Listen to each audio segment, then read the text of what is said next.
Hi guys, in this video, I'll show you how to access a USB drive on your MacBook in just a few seconds. Super simple, and I'll show you that it works right away. So right now, I just plugged in a USB drive into my MacBook, and as you can see, it instantly shows up on my screen.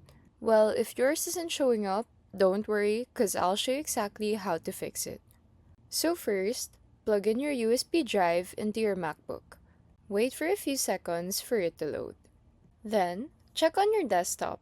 On MacBooks, external drives often show up as an icon there instantly, and to access it, all you need to do is double-click on it.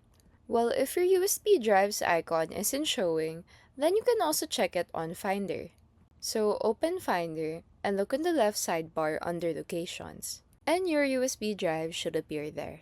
If you don't see it, click on Finder, then Settings, then go to General and make sure that External Disks is checked. Then also check the Sidebar tab and enable it there too. Now, your USB drive should show up instantly in Finder and on your desktop. Just click on it and you can access all of your files. And when you're done, to eject this, right-click on the USB drive icon and click on Eject. Or, you can also go to Finder and look under Locations and find your USB drive. Then click on the eject icon. And that's how to access a USB drive on your MacBook in 2026. Super easy once it's set up. If this helped you, feel free to like and subscribe for more quick tutorials.